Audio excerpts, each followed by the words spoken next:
I want to invite the speakers for this session. Mr. Emmanuel Kuyole, the Executive Director of the Center for Extractive Development. Kindly come and take your seats.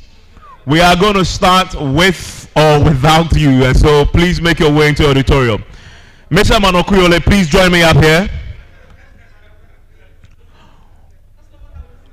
He is the Executive Director of Center for Extractive Development Africa.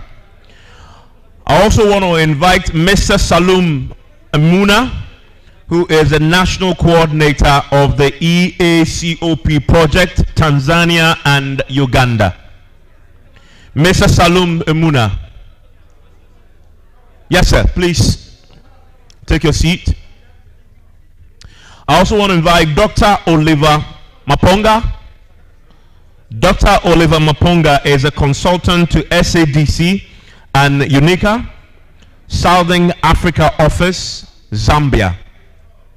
Dr. Oliver Maponga, if you're here, please kindly take a seat. I also want to invite, finally, Dr. Raymond Iheanacho. He is with the Makembuk Consultant, Nigeria, and consultant to ECOWAS. Dr. Raymond Iheanacho.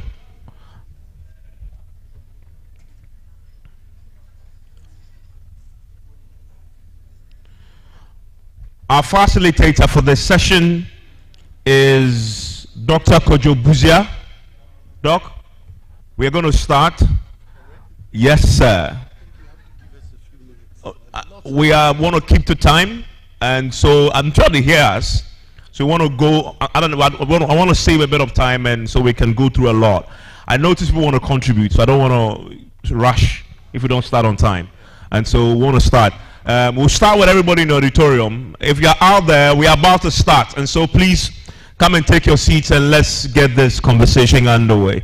The place of local content in Africa's industrialization and regional integration drive, the free trade agreement. Dr. Kojo Buzia will coordinate this.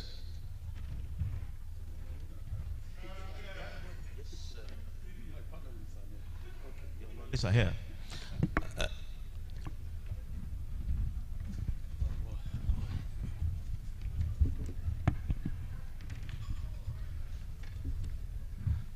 Thank you very much, Mr. MC. And I guess we will kickstart the session, even though I notice a few of us still outside the main hall.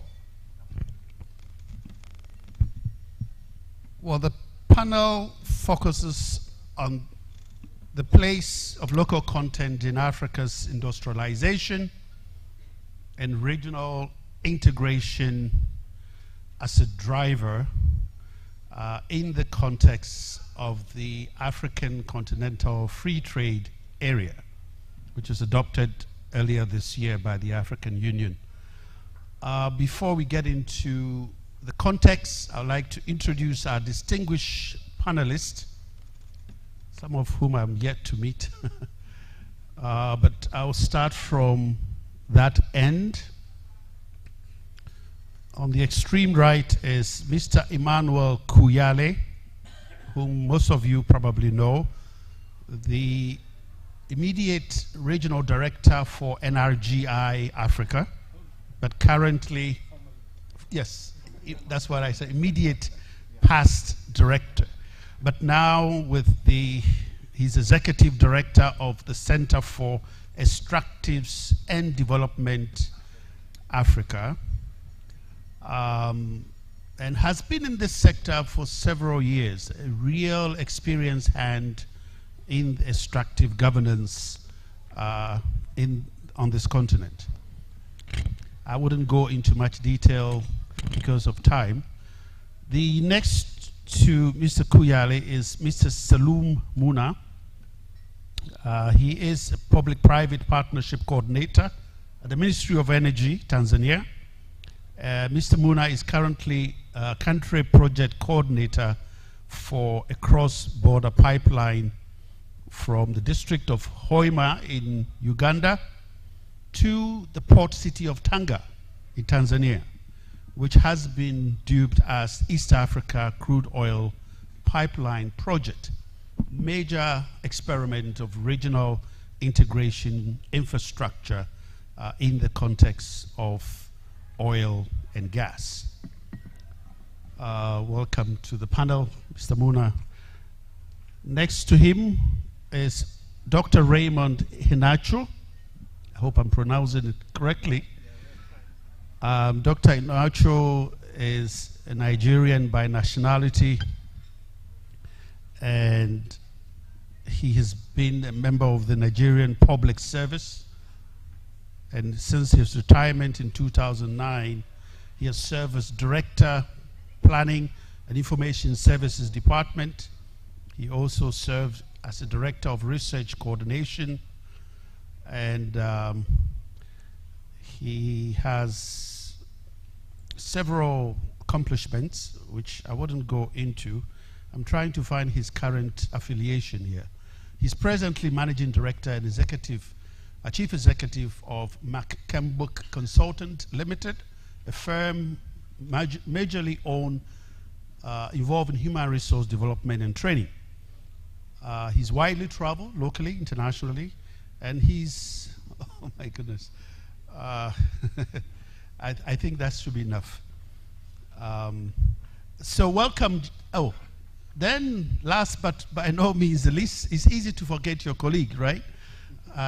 Dr. Oliver Maponga, who is a colleague at the United Nations Economic Commission for Africa, Regional Services, Sub-Regional Office in Lusaka, Zambia. Dr. Maponga has been a major figure in developing the African mining vision as a framework, continental framework for harnessing the potential of mineral resources for the industrialization of our continent, particularly in the SADC sub-region.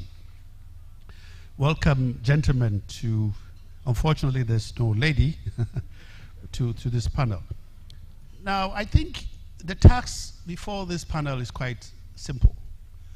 We've heard enough or a lot about local content in the national context, within the context of national legislation. Why do governments enact local content laws? What are the incentives for compliance? And what are the consequences of non-compliance, and so on?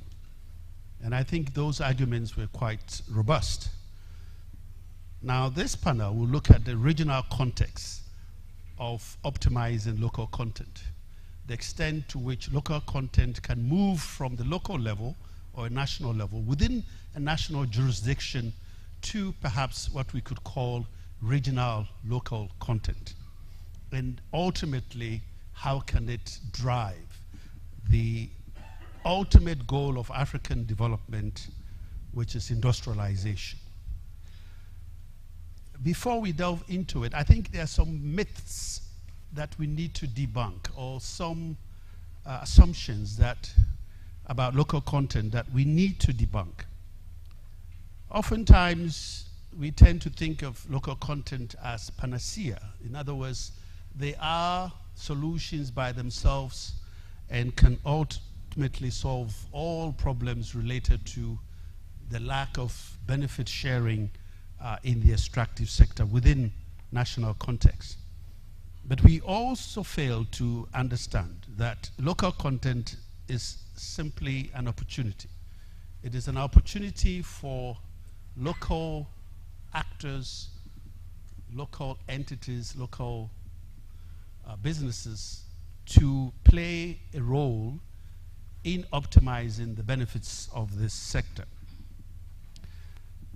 Indeed, if you look at local content, strictly speaking, it's a market. It's a guaranteed market, or a market guaranteed by legislation. But nevertheless, a market that should be optimized based on other factors beyond the legislation. And I think that's what we heard this morning, that you cannot simply legislate and walk away. Indeed, you have to do what is necessary to be able to take advantage of the opportunities that have been provided. But you can do it better or effectively if you have a goal, if you have an ultimate objective for harnessing the opportunities presented by local content. And I think to do that also you need a vision, you need a strategy of a long-term structural transformation of your economy, which is based on a sort of a continental or even higher goal other than just the national level. And we know that there are existing such frameworks or goals and visions on the continent, particularly at the level of the African Union. And I'm sure most of you in this audience do know the African Mining Vision. The African Mining Vision was adopted 2009, almost 10 years now. And basically, it sought to optimize Africa's natural resources using our natural resources, which is our comparative and competitive advantage, to industrialize this continent. It says a mining vision, but ultimately it's an extractive vision because the principles are the same. The value chain of the sectors are interchangeable. So we use mining as a springboard, but essentially it is an extractive vision. And we need that kind of systematic vision, systematic framework that can propel countries to have a strategy. And ultimately, local content can be put in those ultimate, higher goal, higher level ambition of a country. The other myth that we need to debunk about local content, oftentimes we tend to look at it from an import substitution local content prism. And basically that what means is that governments can restrict, and here I'm talking about the supply of goods and services. The issue of local employment in the extractive sector, in my view, is largely, we've made tremendous progress in the area of local employment, localization of the industry with regard to the skills that are indigenous and so on. It's not 100% perfect, but I think if you look at most jurisdictions on our continent, that issue is incrementally getting better, and Ghana is no exception, to the extent that Ghana is even exporting skills to the industry. All you have to do is go to Burkina Faso, Mali, and so on, and you find Ghanaian engineers and geologists and so on. But the focus for this panel is industrialization. And the component of local content that propels industrialization is ultimately local value added in the area of services and goods that the sector consumes, the procurement aspect of the sector. And ultimately, to achieve the objectives of industrialization, you need a strategy that will create the necessary enablers for value-added local content to take shape. I wouldn't want to go on too much because we have the experts on the panel, but I want to start with perhaps Dr. Mopango to give us the context of the Southern Africa Development Community industrialization strategy, which is multi-sectoral, but identifies the natural resources or the extractive sector, including mining, or particularly mining, how that framework, the industrialization strategy, but also the regional or regionalization of mineral policies or harmonization of regional policies is leading to a regional local content agenda, which will then ultimately become the basis of industrialization in the sub-region. I think that will give us a good start so that we can get the context of how to regionalize local content. So Dr. Mapunga, I will hand over to you. You can sit, but I can sit.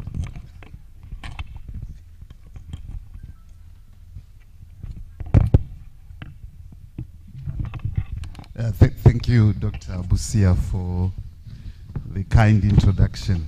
As well, let me thank the organizers of this conference for giving us an opportunity as ECA. I feel like we're dominating this panel, but that being the case, I think it's an opportunity for us as a technical arm configured specifically to help member states, to help our regional economic communities deal with the challenges of socio-economic transformation as well as regional integration. As you rightfully put it, Dr. Busia, yes, the debate on local content or the discourse on local content is a discourse that deals with the core of Africa's development, which is industrialization. I think we cannot divorce the discussion on local content from what Africa seeks to achieve using the resource base as a springboard. And you mentioned in your introduction about the importance of value addition, the importance of linkages as being at the center of the discussion on local content. I think let's look at local content as being part of an industrialization strategy. How does Africa move? How does Ghana move from a natural resource type of framework to one that is a leading sector in industrialization initiatives? And indeed, the experience of Southern Africa can actually help a little bit in opening up the space and the discussion and the debates around the issues of a resource-based industrialization strategy. I think what the regional industrialization strategy has sought to achieve is really to look at how the mining sector, underpinned by what Dr. Busia spoke about, the Africa Mining Vision, could actually be a leading sector in the industrialization of the regional economies. We are coming from a region where the mining sector, just like in Ghana, I think, is key. Is the key sector in terms of developing,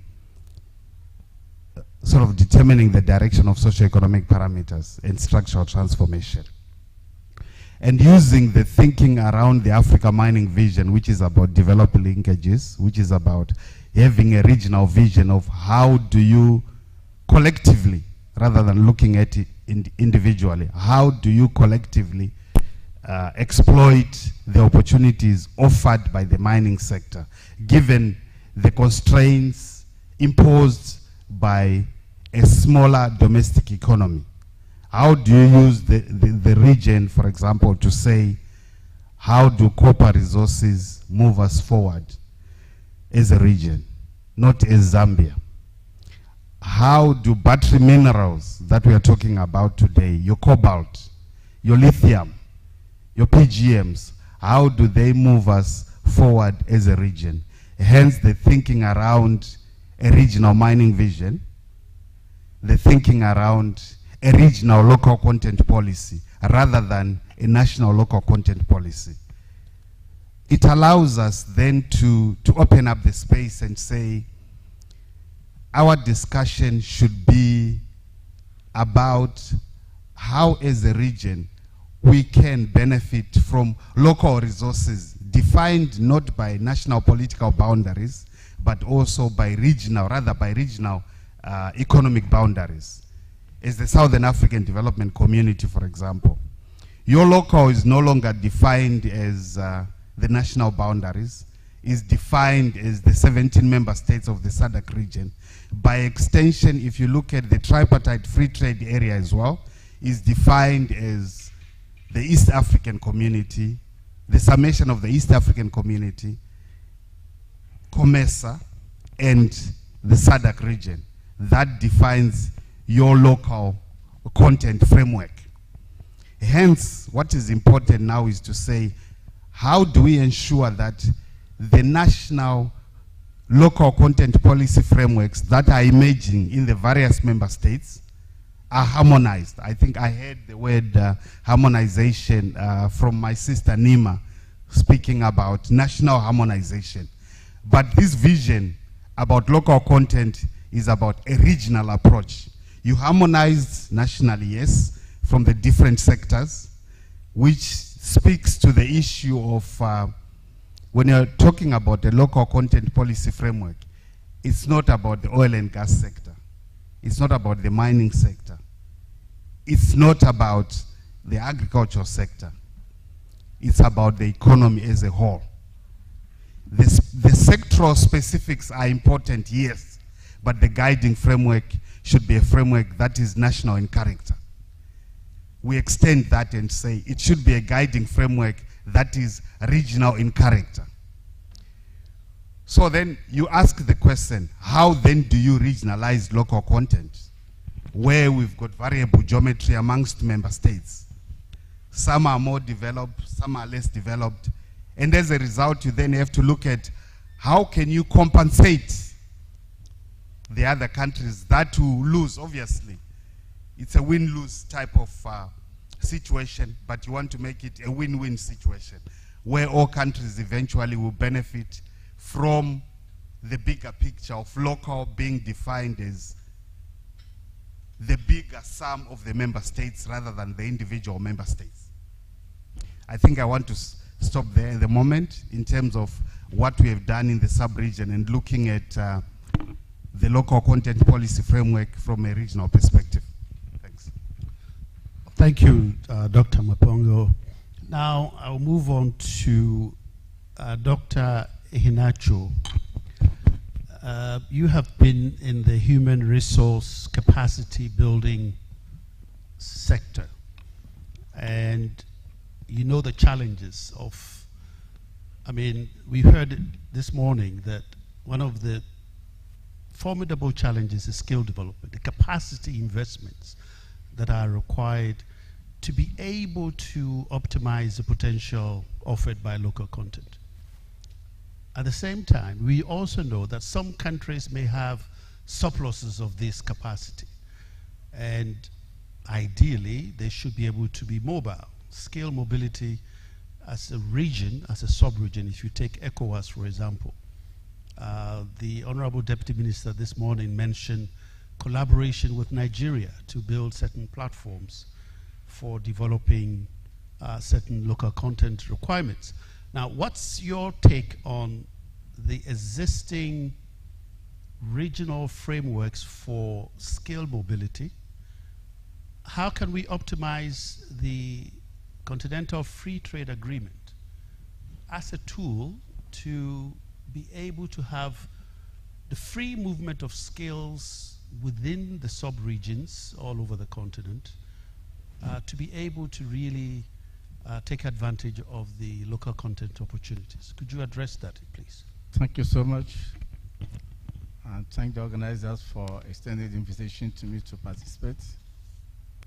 From my own view, I feel that strongly that local content is a solid foundation on which Africa industrialization rests.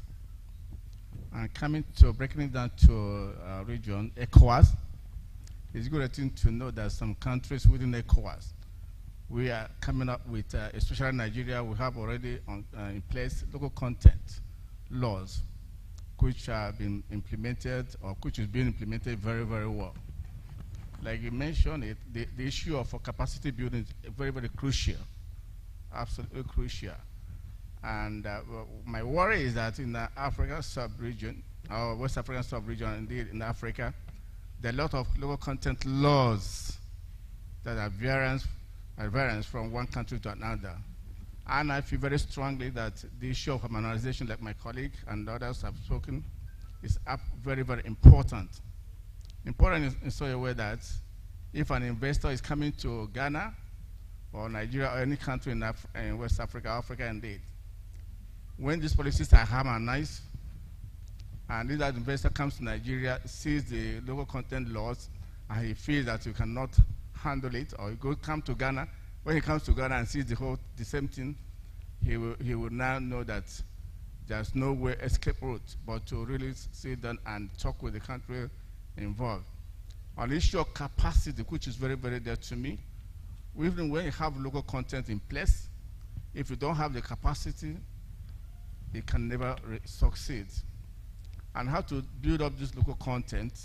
For instance, in Nigeria, before the local content laws, we did not have a deep sea weathers, which is very, very crucial. But because of that local content, the companies from outside, the foreign companies, they were mandatorily expected to train Nigerians. And I feel that Ghana can equally do the same. That makes sure that countries coming to invest train the locals so that their competencies will be improved. Like now, Nigeria exports deep sea weathers to Gabon, to Angola, and that reflects on the economy because these people who are working there will do their own remittances. So what I'm just trying to say is that there must be deliberate policy by West African countries, Africa indeed, to make sure that the human resource base is very strong. Even where you have the local content, very beautiful local content, without the solid human resource base, is bound to fail. So I advocate that. Having been in the human resource for some years, I worked as a director of research and development in raw materials, and this issue was a recurring desmond that my organization and the Raw Materials Research and Development Council had to put in place a certain percentage to make sure the human resource base is developed. Well, from there, we spoke to other companies, other offices within Nigeria that is involved in mineral extraction. Especially right now, Nigeria has already put in place the mining issue. The mining was being done by the local people haphazardly, but Nigeria is now organizing well-grouped cooperatives, giving them training to make sure. So cooperative training or formation of cooperatives is very, very important to make sure that there's a focused accumulation of competencies for the extraction of deposits. Again, I have to equally say this, that for local content policies or whatever to succeed, there must be political commitment. There must be political show of commitment and involvement. Because I think the first panel we are saying about political intrusions, and there might be an effective way of trying to let the political players to not to intrude so much so to cause any disconnect in the implementation and execution of the local content policies. And again, given the experience in Nigeria, the stakeholders, both especially internal stakeholders, the host communities where these minerals are located, they must be carried along. You know what is happening in Nigeria and Niger Delta region. That's why we have the conflicts going on. But Nigeria has deliberately and sustainably made sure that that is taken into consideration. One, by offering special training services within and overseas to make sure that these local people have that, they're included in everything concerning the extraction of deposits within their own sub-region. If not, if this is not done, the security will be it will be zero. But when you do this, they be involved. They feel that they are partners in the project going on. But if you exclude them, then exclusion is capable of causing some disconnect, some troubles. But now in the Delta region of Nigeria, there's some peace. And that's because of the deliberate policy being initiated and implemented. You may have very good policies, but if you just leave it on the table without getting it implemented, it is absolutely not having it. And again, I must have to say that a human resource is very critical. There must, like I said before, there must be a deliberate critical policy of getting the local people trained. Because when you train them, in the sub-region, you can export them. Like I said, Nigeria is exporting some competencies outside it. You must have to, get them to be trained. And the partnership, those people coming from outside, the foreign companies coming from outside to benefit on natural resources, we must have to make sure that there's no maneuvering, unnecessary maneuvering, because that is what at times, causes some disconnect within the system. So there must be, when laws are there, they must be implemented. That's what the point I'm making. They must, no matter who is coming, they must be implemented. I think that's what I can say for now. Thank you, Dr. Iheanacho. I want you to think about the regional protocols under ECOWAS, for example, the ECOWAS Mineral Development Policy that will enable that kind of regional mobility of skills, but also some of the challenges of technological advancement in the area. Let me move to Dr. Muna, who, sorry? Oh, I'm sorry.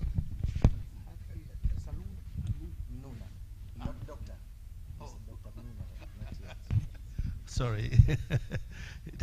Well, you probably deserve to be called a doctor. I want you to talk about the infrastructure aspect of regional aspect of local content, harnessing local content in a regional context. You have this pipeline crossing Uganda and Tanzania. In several parts of Africa, there is that need. Some projects of mineral resource exploitation have been actually halted because countries could not agree on whether they should have a national level infrastructure or they should have regional aspect. A classic case is Guinea. The Simandou project was literally stalled. Simandou has one of the largest deposits of iron ore in the world, perhaps the best deposits. After several years of negotiation, Guinea could not agree, or Guinea and Sierra Leone could not agree whether there should be infrastructure coming from Simandou to Freetown, which would have helped both countries, because Sierra Leone also has iron ore. But these are the challenges that we face in Africa, whereby countries, there's no legal framework for regional integration to optimize infrastructure, which is a key enabler for harnessing the potential for local content. So please tell us more about that and what are some of the challenges with that. Thank you very much, our moderator. Thank you very much, organizers, for inviting me and us from Tanzania. And I come from the Ministry of Energy. I think you have done that brief introduction. But one thing that I just want to say before I jump into what your questions and your concern on the regional infrastructure project that we are currently undertaking in Tanzania and Uganda. First of all and foremost, and I would like to bring people back on the basics of what is a local content and what we want to achieve on a local content really. And then we go back again to the basic of free trades and also the needs and necessity of African countries to come together and integrate. When we're actually talking about local content, from the morning, from all the presentations that have been done, we are looking into the employment, we're looking into supply of local goods and services, maybe community development, and also transfer of knowledge. This is the kind of things that we always talk, but when you come back again on the free trades, this is the kind of thing that we're looking for, free trade and removing of a tariff when we're looking about integrations between regional integrations. So, but what is a bigger picture on both of these objectives? Because it can be focused on a local content, you can focus on a regional integrations. But the bigger picture, we're looking into the development of our people, socio-economic development. At the end of the day, we want to get every individual to work. Whether you are, because normally we look at a big job, big contract, but we forget that. We look at everyone to work. In Tanzania, for example, I'll give an example. Maybe 7% of the population is from the village, the poor people are from the rural areas, and these people need to work. And probably most of these projects, especially extractive projects, are happening there. But we want to get our people to work. And then we're pushing for local content. So one country is pushing for local content legislation based on what they have in their writings, and another country is pushing for local content. But today, most of these FDIs, the foreign direct investment, or the top investors, or the international oil companies, are also coming from the developed world. And the developed world also have got their challenges. They're pushing for the local content or employment, and then the solution become, let's look into where the job can be created. So they look into offshore job creation. So we meet in between. While we haven't managed to create jobs for people, we found out that there's another developed world companies, international companies coming into Africa, because they also have a need to create some jobs. But also, Africa also needs them to come in. And then you have this local content. I think the minister from the Ministry of Mines here in Ghana in the morning was speaking about the same thing, about the people who are working in a government. For example, me, I have a tool that is guiding me on how to work. So some of these tools, again, can find out, you can find out that they kill a lot of innovation, because I have to abide by the laws, and I have to request the compliance of the laws from the people who are coming to invest. And because sometimes these legislations were created because lack of scientific research to put those information in place, it became an issue and a hindrance rather than a complement. So going back to local content and regional integrations, I would say that these kind of things do complement each other. They do complement, because they focus on the same objective, or the bigger picture objective, which is to bring about socio-economic benefit for our people. Now, going back to our project, for example. Now we are under commercial and illegal discussions or negotiations, and every party is defending or taking position based on their laws. And in this case, you find that the negotiators don't have much room to innovate away from the laws that are existing. So what shall it be done? What can we do?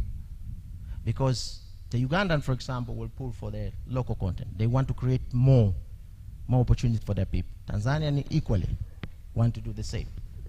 But it's unfortunate that this project cannot exist if Ugandans are not in place and Tanzania are not in place. So definitely you have to come to a place where my colleague was saying about harmonization. You have to sit down again and create a framework that can cater for both countries' needs. And this is the most important thing. But other things that I would like also to say, and to stress a point, especially on a capacity building, and when the international companies or international investors come into your country, you always have to be ready. You have to be ready. Talking about the capacity building. Capacity building is not supposed to be an event-based. It's a long-term. It's a long-term plan that should continue and should not be thinking only about me, who is currently living, but my DNA will be here forever. It will last forever. It's not going to die. I'm going to be passing it over and over. So the long-term plan is more important when you're talking about capacity building. And then when you know that the world today is becoming global and people are interdependent, they will come in. Everybody needs somebody in order to run your life or to build your socioeconomic benefits to the level where you want to attain. So make sure that this issue is continuous. But we have been having a problem or challenge thinking or creating laws that does not run the test of time. So 2 months or 2 years, you found out already the law is not sufficient enough, does not cater for the needs of a particular time. So it is very important that when we are creating this legislation, to allow or give an ample time for more or depth research, but also not putting every details into these laws, because when you put too much laws, you are also limiting your workforce to think further or to innovate. For example, if you have a general law, for example, I'm just saying it, I haven't thought about it, but just generally speaking, you say in a law where you say there shall be a local content in all oil and gas projects, for example. You say that. But all of these contracts that are, or the legislation that is going to be created have to be, for example, based on the type of deal and what you have, what do you bring on the table, so that you can optimize the value. But not, because I've seen the word that being used mostly, which is I'm not a fan of, adding value. Adding value means the value should exist first. But we're talking about creating a value. There's a moment where you need to create first a value. The value should come to existence before you add the value. So we have to think thorough and do much research and also start thinking long term.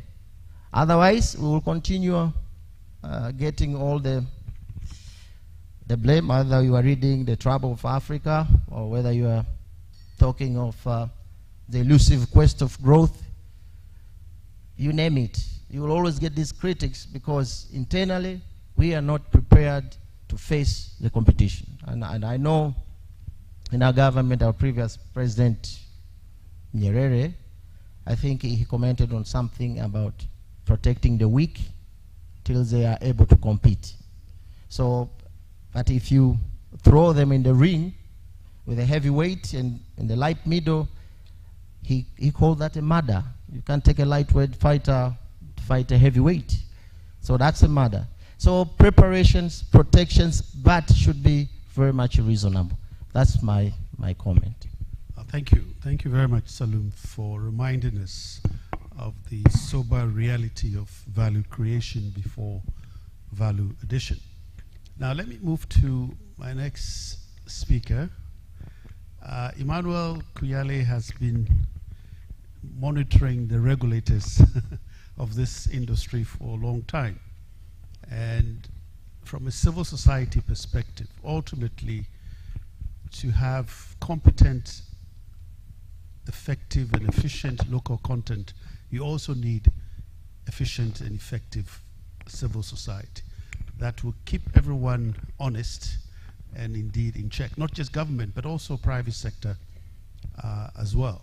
So, Emmanuel, give us a sense of what is the role of civil society in all of this? How effective are regional perspectives or regional approaches to local content? Are they even needed? Should we complete national or local content policies and frameworks before we move regional?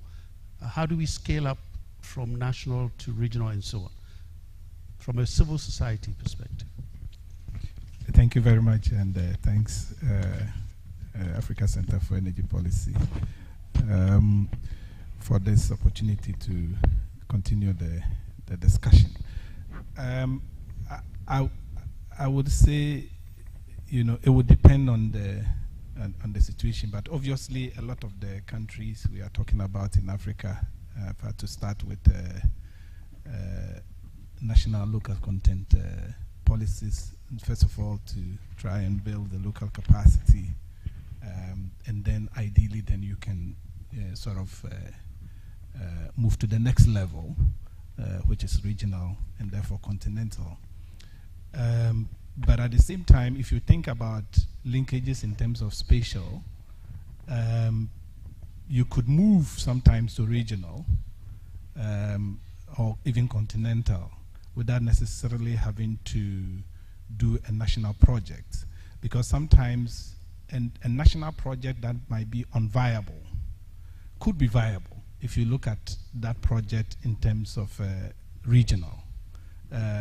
if you do all the cost-benefit analysis, because you're going to share the risk with other countries and so on. So it's not a very straight jacket moving from national to regional, but it could be the other way around. However, I think that the issues that we've discussed earlier on are quite important in the way we shape or we've not been able to make enough progress, especially in West Africa. I think in the SADC region, some progress has been made. Part of the challenge has been something that has been mentioned already, the lack of policy coherence and coordination among government agencies in country. As the biggest, in my view, the stumbling block to achieving a coherent national local content framework. What you have is that, so the objective of local content should be to contribute to a certain industrialization policy. But a lot of the countries don't really have any long-term coordinated national development vision, especially in the sub-region. And so the local content policies tend to sit on their own and are not linked to any industrial policy. And so on the one hand, while we are thinking about industrialization, the local content policies is achieving something else, or sometimes even running counterproductive. If you actually go beyond just the rhetoric and you dig deeper into the actual numbers. So, for example, it's not as if we don't know. We already know. I think it was a couple of years ago, about in 2014, 2015, the BP and Anglo-American indicated that BP, for example, said on their total, they spend about 85% of their money is spent on procurement, and I think Anglo-American talked about around 64%. If you bring down to our individual country level, in the case of Ghana last year, the Chamber of Mines said all the companies together claim they spend 70% of their revenues on procurement. I guess the story is the same across the different countries. So we know what is in local content and what we can get. But why are we not, the government not willing to do the hard work? And I think the last session tried to touch on some of this.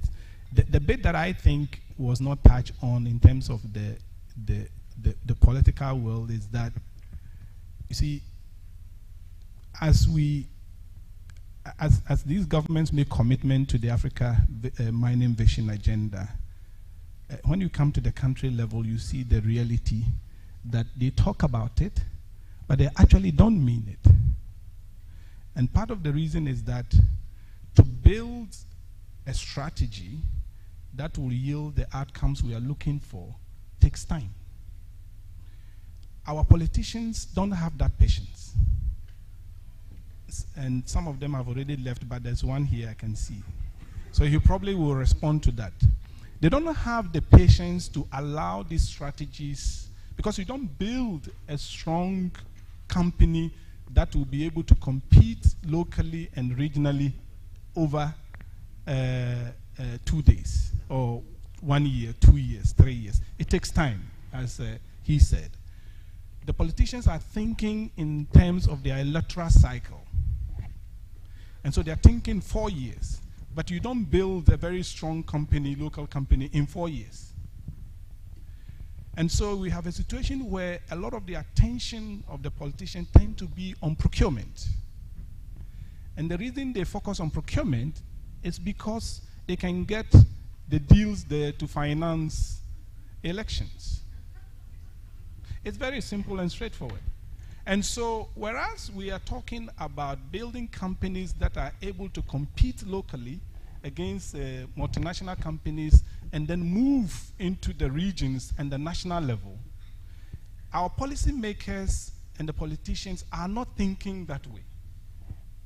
And so that's one of the observations. The other one is that even where we have the policies, we are not really monitoring what the outcomes of these local content policies are churning out. So the minister gave a very fantastic figures in the morning about how much contribution local content has made from the different projects. He mentioned $1.8 billion in the Ference project, and then another $1.7 billion in the ENI OCP project in Ghana. What he didn't say, however, is whether this figure that he's quoting, whether the products were, how much of those products were produced in Ghana or simply imported into the country. Because you get different outcomes. There's a project we're running, which, and the two of the participants, we call them mentees, did a very excellent paper which was presented last week. Pauline Anneman and Christopher Poku of Chamber. Pauline is with ASEP. And they tried to do one thing, because of this very issue, to dig deeper a little bit and look at the economic of the local content, implementation of the local content legislation in the mining sector in Ghana, before the law, the local content legislation, and after, what the outcomes has been. Interestingly, they took 8 of the mandatory items that companies are supposed to procure in Ghana. And 2 of them, one of them they found out that actually before the local content regulation, manufacturing was very high, was around 80-something% locally manufactured. With the introduction of the local content registration, it has moved from manufacturing to local suppliers. So actually, what the local content legislation has done, so far as that particular product is concerned, is move the country away from local manufacturing to importation. For some of the products, local manufacturing has increased in Ghana, and one of them is heavy-duty cables. So the point I'm trying to make with it is that beyond just the law and implementation, there needs to be some detailed digging to identify particular areas where the countries are competitive, the companies are that you can build on them and get them to become competitive regionally. Unfortunately, the regulators are not helping. In another study that we did, one of the things we found out was that there are a lot of companies who are willing to not comply with the regulation. They just actually literally violate the regulation. And the Minerals Commission is very happy to allow them be. The sad part is that they are violating on the particular product that we identified that Ghana had competitive advantage and import. Why is the regulator happy? Because they will be surcharged, and the regulator will use that as an internally generated income. And because they are not getting their subvention from government, they are happy to allow this happen. So the point I'm trying to make is that beyond this discussion, we need to look deeper into the different areas, including in the products. And I think in this area, the EC has done quite a fantastic job in a couple of countries doing detailed analysis. So it's not just local content for local content's sake.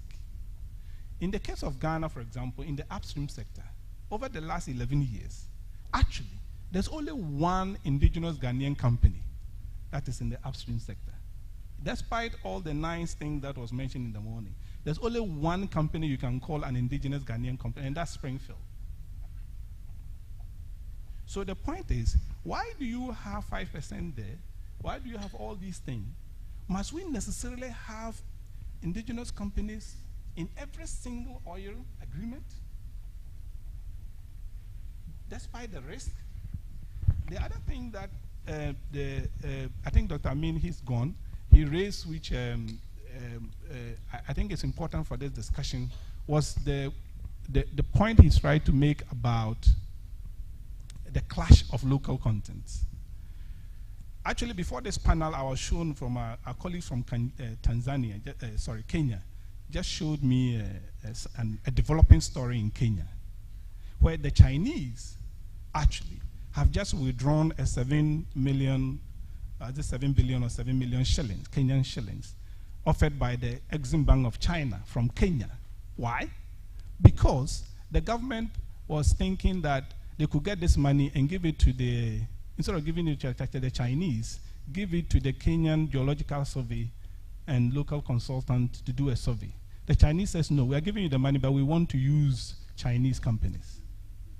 So our government cannot want to eat their cake and have it.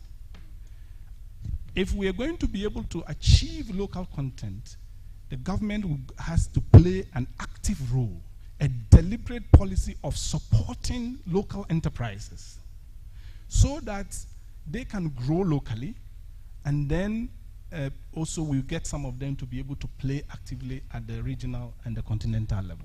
I think that is really missing. That's what I would say for now. Thank you. Thank you very much. Thank you to all the panelists for very deep reflections for the first round. I'm not going to go individually because of time, but I would like to throw a couple of questions that, if you feel strong about it, you can respond, and then we will move to the floor to take some questions. Ultimately, it seems to me from all the responses that long-termism should override short-termism when it comes to making sure that local content policy and legislation helps to transform an economy nationally but also regionally. But often the issue of, again, political economy comes to play. I mean, we've heard about it throughout the day. Is regionalism an antidote to short-termism, political interest here in terms of electoral cycles? I mean, we heard that raising funds through suppliers and other kind of contracts, procurement, it's an easy way of showing up political, competitive electoral systems and so on. I mean, does the regional framework supersede national level, and does that therefore mitigate the tendency for national political issues? The second issue I want you to respond to is ultimately local content at a regional level is having a regional value chains of production. The last speaker made it a point that we don't need to be in every product. I think ultimately we have to be competitive in terms of specific areas of local content requirements, whether it's in services or in manufacturing in terms of value addition. Because the competition is not against national suppliers or service providers, but global value chains. We've often ignored the fact that the supply industry around extractives, whether mining or oil, these are huge multinationals. In fact, if you look at their market capitalization in terms of the shares of these service providers, global multinationals, it's higher than mining companies or some of the oil companies themselves.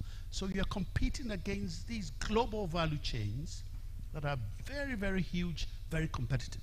To what extent can regional value chains help us to gradually, as Salum said it, accede to the global competitiveness of these supply chains and service providers? Any takers, particularly in the areas of skills? Another factor is technological advancements in the extractive sector.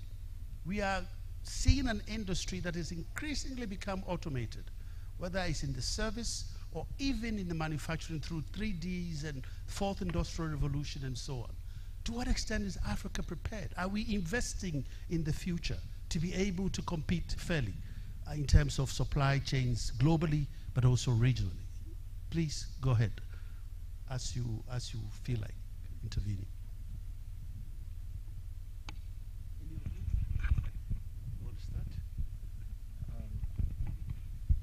I don't know if I was following up. Again, what I want to stress again in terms of capacity building and getting success to the to the regional integration. I don't see, I do not see this possible if in any way, like we have people who lack discipline, for example, people who are mandated to work or to regulate those policies that we're creating or laws that we are creating. I do not see that possible if we do not have discipline in place, if we do not have integrity in place. But also, I do not see success if our focus will always continue to be a short term, based on who is there at this moment, and not what needs to be done in the next 100 years, for example. I do not see this successful if we do not pay attention to the technological development and technological changes.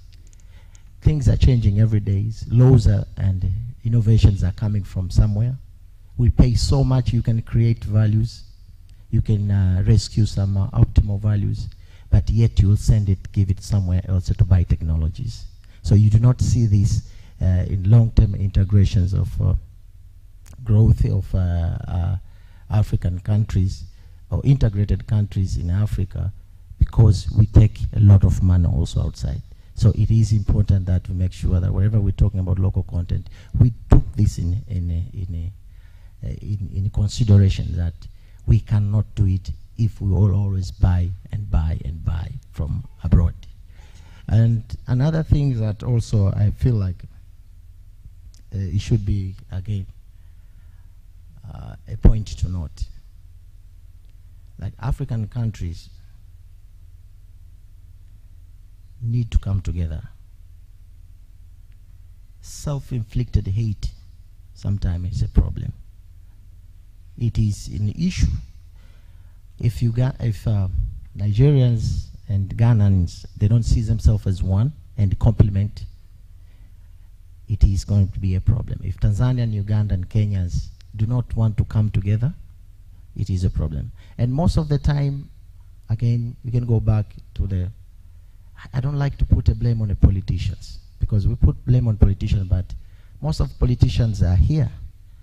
They're going to graduate and become politicians. People are here, they are going to graduate. They don't start as politicians, they come from where we are. Some people want to be politicians, they have an ambition. But when they talk, they criticize politicians. When they sit there, they forget everything about their past critics. So we are us. It starts from home. You can't grow if you think growing in 5 years tenure that you are going to be Mr. Minister. You can't do nothing if it's a process. When you are in the minister, you're just finalizing it. You're just finalizing it. Last touch. Maybe you're about to retire and go home into a big farm. We should think beyond that, and we should look at who are we and what do we want as African. In Tanzania alone, for example, I'm telling you, I was just reading some statistics. We are going to be one of the most populated countries in the world, top 10. And that's just going to be 2100. We're going to be one of the most populated countries in Africa. But does that population growth matches what we are doing today to cater later, or are we just going to create chaos in the future? So investment in infrastructure should look at how we grow as a people, how do we see and view as a people. But it's not about me with a beautiful, good house at home, but going to my place, there's a lot of mud, because you are thinking of beautiful house which you don't even enjoy. You don't even spend much time on there. So selfishness, self-hatred, and we should be coming together in one common interest. Thank you, Salum, very much. Thank you. The next, anybody, I think Dr. Maponga wants to pick up this issue. And then we move quickly to the floor because we run. I think, Dr. Busia, you hit it right there when you talked about developmental regionalism. And my colleague also spoke about the importance of a collective or a regional approach to dealing with these value chains. Of course, the economies of scale being important. But I think the fact that I want to emphasize is we are agreeing in this house that industrialization, value addition, is skills intensive. And the development of those skills is not going to happen maybe Ghana standing alone. I think we have spoken a lot on the African continent about these centers of excellence being critical in actually in generating the skills that we need to invest in value addition, the skills that we need to lead in the transformation we so desire as an African continent. My colleague from Tanzania speaks about the bigger vision. Yes, indeed, the Agenda 2063, our sustainable development goals, give us that bigger vision of looking beyond our life cycle as politicians. God help us when we become politicians one day, that we're looking at the bigger picture of developing the countries that we so represent. I think it's a critical thing that we should also look at. I think a point also that I think we need not lose in this debate is the issue of a policy framework, a regulatory framework that is developed from a consultative process, from a transparent process, which allows us to really build indicators that are measurable. I mean, the metrics has to be important, has to be easy to achieve, has also to be realistic. I want to go back briefly, if you allow me, Chair, to the programs that are being pursued at a regional level from the SADC perspective. I think they've been able to identify 3 critical value chains that they want to move with. A key is one that looks at backward linkages, which is the equipment supply sector, looking at the $4 billion market in the SADC region and saying, how do we domesticate that $4 billion market to the benefit of all SADC citizens? Secondly, they've also looked at the copper value chain. How do we ensure that the production of shapes, pipes, is actually domesticated for the benefit of SADC citizens? Thank you, Dr. Muponga. In the interest of time, I'm not going to allow all the panelists to intervene. I want to move to the floor and take a couple of questions just to see to what extent. Yes, Dr. Juliet, you go first. And there's a gentleman over there in blue. And maybe one more. I can't see. There's a hand also at the back. 1, 2, 3. And then we will sort of finish this session. Yes, please go ahead, Dr. Juliet.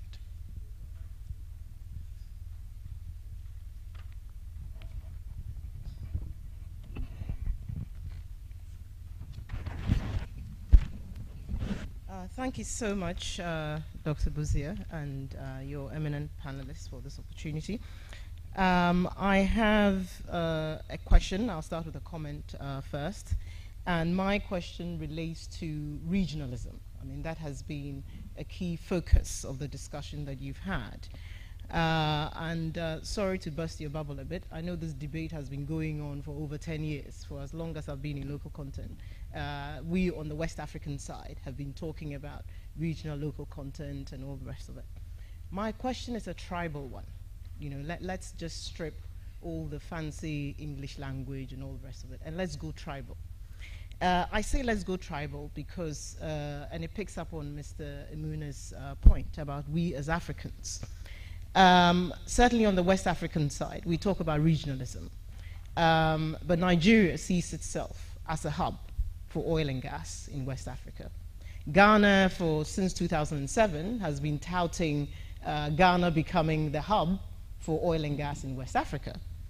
Ivory Coast, after we had our little quarrel with them over ITLOS, we're now trying to be best friends, but they also have visions of becoming the hub for oil and gas in West Africa. I can talk about Gambia. Recently, I went to Senegal, and they were sorting out their issues with Mauritania over the Tortue field, and they're also thinking of becoming a hub. I mean, how many hubs so far? Ghana is thinking of sorting out its Tema shipyard so it can build FPSOs. Nigeria is building FPSOs. They built one in the Egina field. If you look at the absorptive capacities of the various countries in West Africa, coupled with the scenario where I put in investment, I do a project, and when my government is not in power, I don't get a contract. I don't get a contract, and of course my investment is sunk. So if I build an FPSO yard in Ghana and I can't even get sustained work in Ghana, how much more being able to go to Ivory Coast? When Ghana started doing its local content, we had a host of Nigerian companies. They are our big brothers. So they came to Ghana with the expertise and the knowledge to help us. What did we Ghanaians say? Ah, the Nigerians are coming. No way. No way. So then Ivory Coast made its discoveries. We wanted to go to Ivory Coast. The Ivorians said, you don't even speak French. What are you guys doing here? Go back to your country. Everyone has got a local content policy because deep down, we are very tribal. You know, we're thinking of where we come from. No one is thinking of appointing a Tanzanian to be the head of a regulatory authority in Ghana or in Ivory Coast or in Sierra Leone. So I put it to you as an eminent panel that we've been speaking about this for so long, over 10 years. You know, can we, I know at the end of this program we're going to have a communique. Can we have, you know, something concrete that once again we're not going to walk out of here and it's going to be business as usual and, you know, people are going to say, well, you know, Africans local content, yeah, and pigs will fly. No. Can we have something concrete in terms of a policy direction? How do we take this forward, given our very selfish, tribal nature as Africans? Over to you. Thank you. Thank you for that rather provocative comment and question. Very pertinent indeed. The next, there was a hand in the middle and then there's one at the back. Yeah. So let's move in that direction. 1, 2. Thank you very much. My name is Jomo, and since morning, everyone has been speaking about the capacity building, and I'm much concerned about the skills that we are talking about. It's been 11 years in Ghana since we heard the story of the oil in Ghana, and we were all jumping to it. But I have tasted the polytechnic education and the technical university education. Looking at it, I see nothing different in terms of skills, because what we were doing back then is the same thing that we are doing. We've not prepared ourselves for the future, because looking at it, currently we are talking about deep sea welders that will be welding. We see zero of that in Ghana, and we are talking about local content over here. We are not training our people to fill that gap.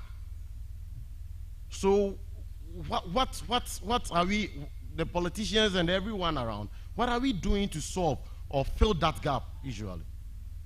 Thank you. Very good question indeed. I'm sure someone from the panel.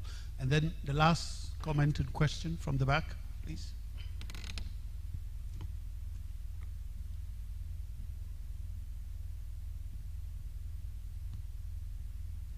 Okay, thank you very much. I think that looking at local content within the regional space, what I would like to emphasize again is that of skills and then capacity building. I mean, here in Ghana, we have an institution like Regional Maritime University. And then when you go there, in fact, you'll be sad. I've been there, and then I've been to a training whereby people from South Africa and then even Singapore are here to train. And then we're looking at our future as oil and gas industry. We ask ourselves, what are we doing to build this institution to ensure that indeed we're even able to leverage on this as a regional hub or as a regional training center? Now we have people who are trained as cadets, and it's sad to see that if you are going offshore and then there are vessels working. I have been on board with Filipinos, and then they share their stories. These young guys who have gone to training for like 4 years come on board as cadets. Some have been as cadets for several years. You ask yourself, when are they going to be even officers? And then come to take off vessels. And so we are not too much committed to building our own capacity. These Filipinos, what did they have? They shared their stories. They didn't even go to school as they went there. And then they have become captains at the age of 35 years. And these are young people who are starting as cadets at the age of 31 years, 32 years. And it is very sad.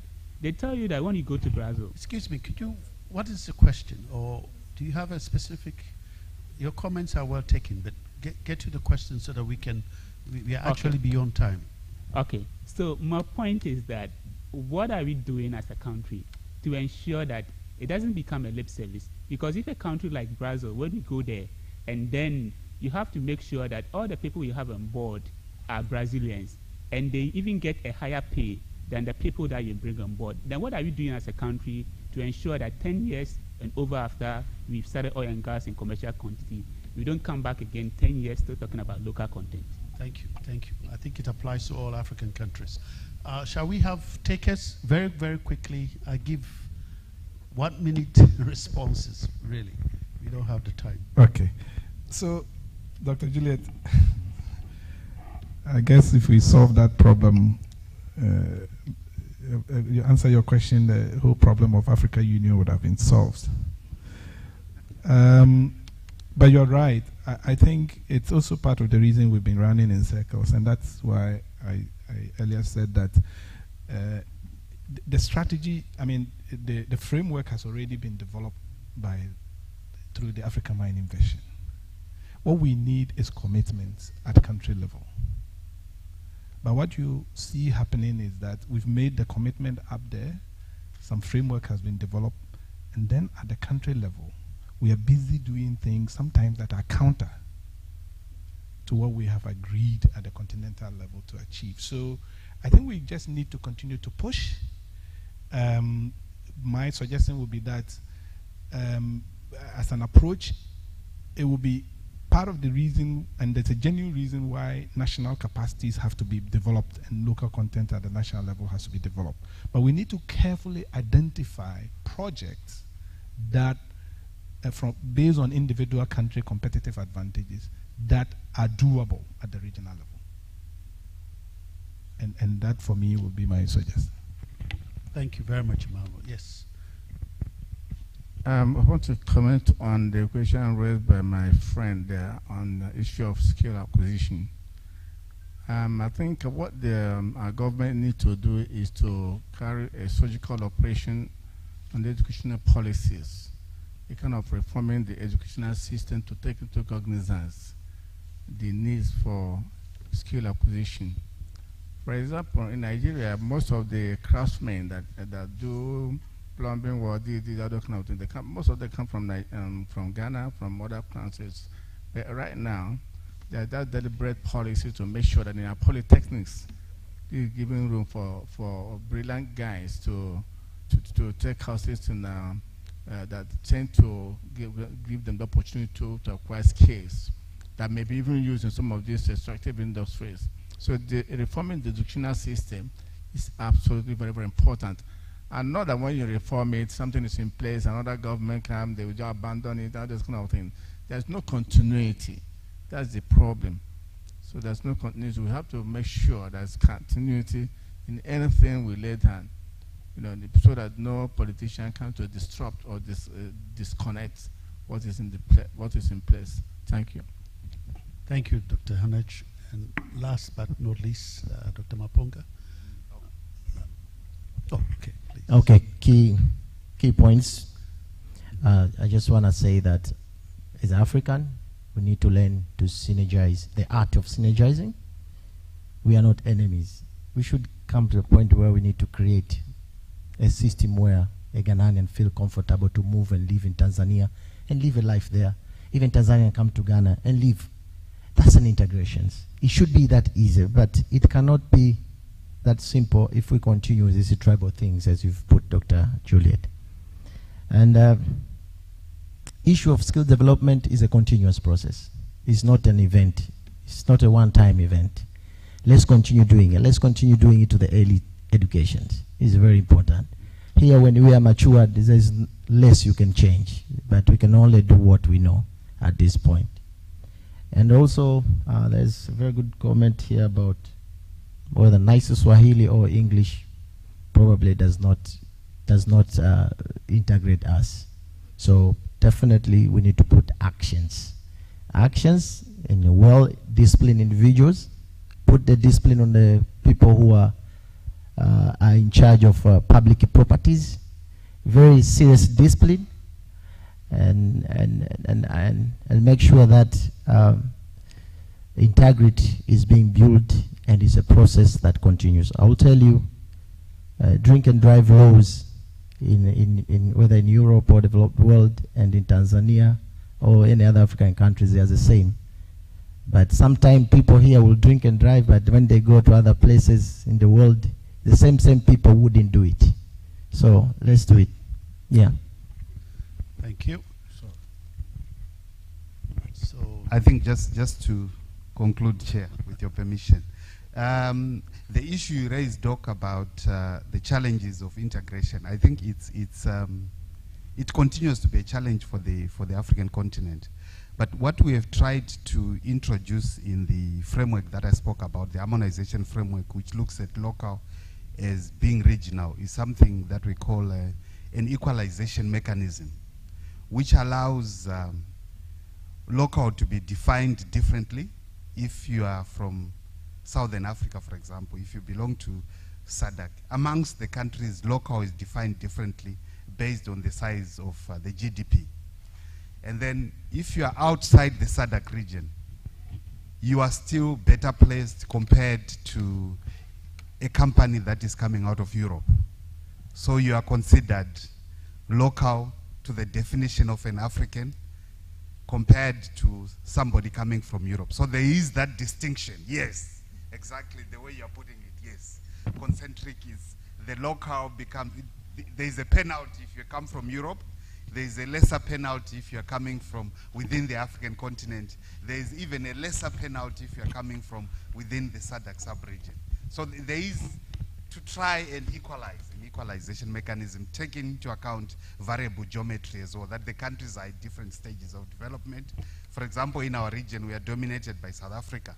So if we are looking at Lesotho, coming into being the smallest economy in the region, they enjoy better benefits, bigger benefits compared to the South African economy, which is much bigger. Thank you. Thank you. Sorry. Thank you to my distinguished panelists. I don't think we have a lot of time, but I think I'll give the Honorable Member of Parliament from Kenya a chance.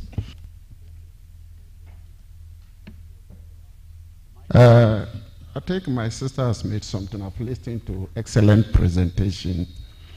I realize the problems in respect to local content first emanate from national.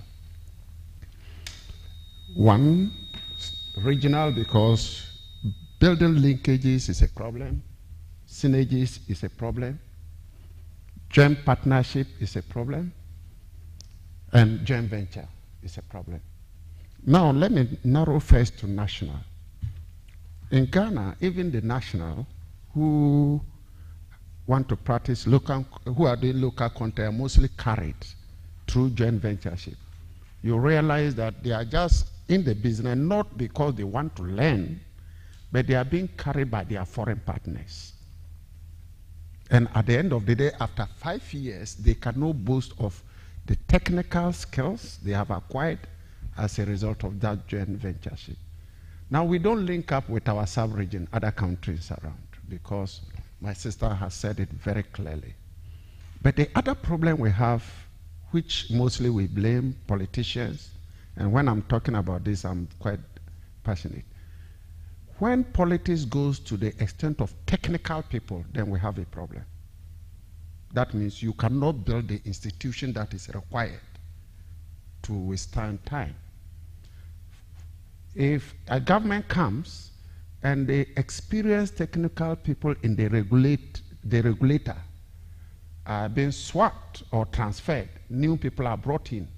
Maybe after 4 or 5 years, another government comes in, they are moved out, then their favorite comes in, then the regulator cannot perform. And these are some of the challenges we are facing. And my doctor made it very clear. If a Nigerian company comes to Ghana, instead of having the zeal to partner so that you share better, we prefer that, okay, let me go to Norway, get another company to come, or let me go to UK. And mostly when they come, our local content, local people, actual local, sit at home and take $10,000 a month. And the foreign company does the work. So if you have this, then it will be difficult for us to be able to do the value addition in respect to local content that we desire. I just want to bring this view. Thank you very much. I think that's very cogent remarks and very pertinent. I wish we had more time to delve into all of this, but unfortunately we run out of time. I would like to thank our distinguished panelists for such a brilliant performance and reflective thoughts here, and thank the audience for very thought-provoking questions. I think the conversation ought to continue. The tragedy is that we have very brilliant ideas and rich discussions, and then we all disappear into thin air till the next year. I think we ought to fill that gap between now and the next summit so that we can continue to engage locally, sub-regionally, and continentally. On that note, I'd like to thank all of you for this session, and I wish you bon appetit for lunch. Thank you. Very much. A big round of applause for them, ladies and gentlemen. Mr. Manu Kuyele, Mr. Salum Imuna, Dr. Oliver Maponga, and Dr. Raymond Ehianacho. We're grateful. Thank you very much.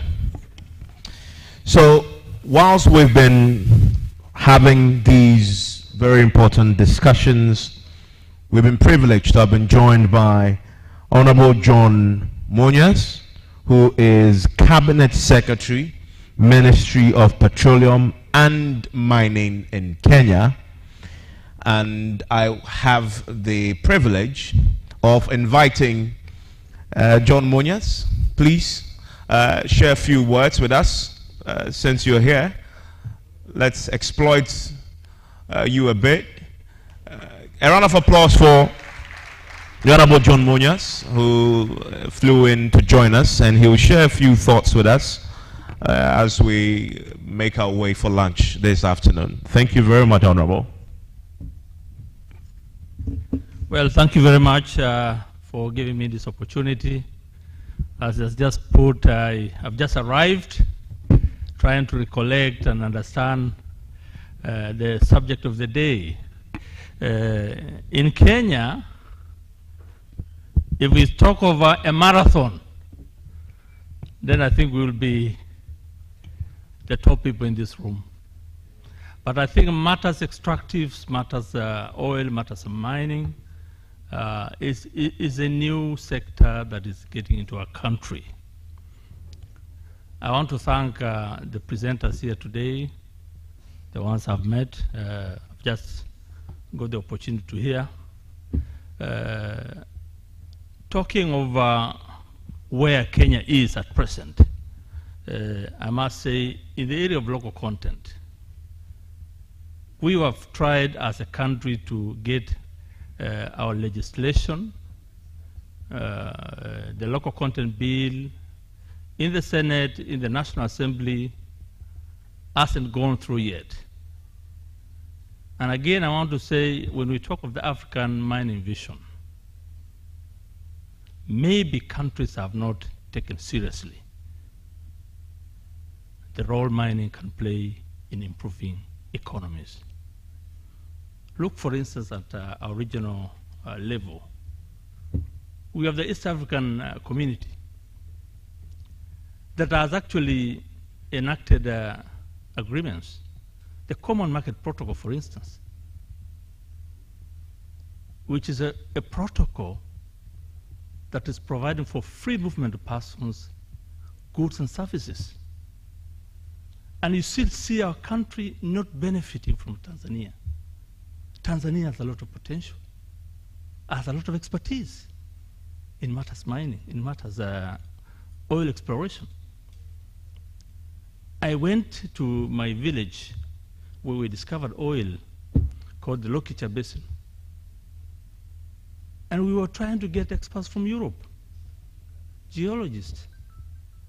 And yet out there are people in Uganda who could do the same job. But later, we persuaded Talo and at least a Ugandan lady. I want to thank Talo, at least they tried to get us one expert. And it was a Ugandan. That inspired me.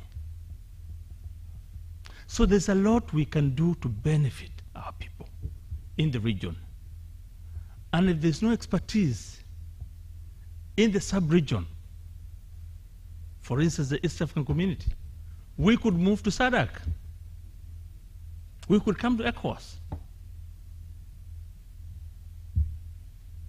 I just want to remember what my brother said on the National Geophysical Survey. I think I can't leave that go without a comment, given I'm the minister in charge of mining in Kenya, that the contract we had with the Chinese company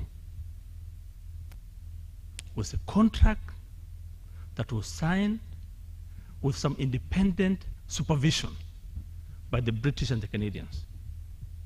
Maybe again we should have come to Ghana for that expertise.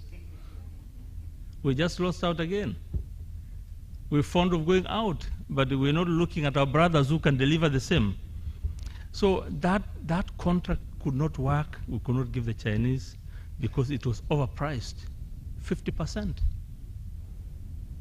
A Ghanaian company could have actually given us a better deal.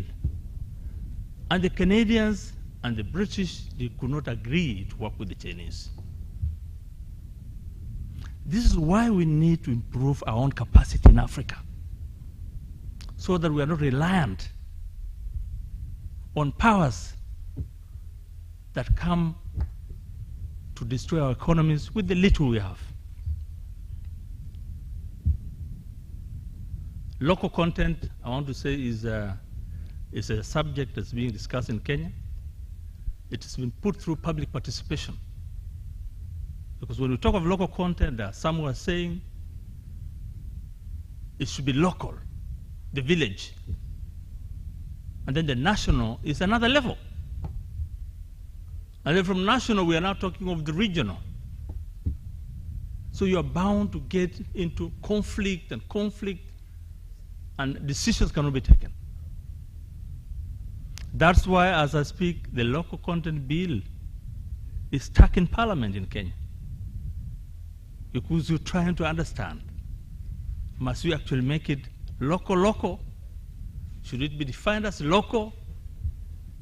And what we do with the regional perspective. Now that we're saying we need to domesticate the African mining vision. So in Kenya, it will be different. It will be, we will start maybe pushing for benefits that will help us as Africa, given the expertise in Uganda, given the expertise in Tanzania. I'm bound as a minister to push for an expert in Uganda as we grow the expertise in Kenya. So I want to thank you very much for giving me these few minutes to introduce myself, and I want to thank the organizers of this conference. That I think my proposal is for this center to maybe organize a meeting of East African countries for us to look at the East African community agreements in line with the Common Market Protocol, goods, services, support within East Africa that can help the industry and make people understand local content. Thank you very much.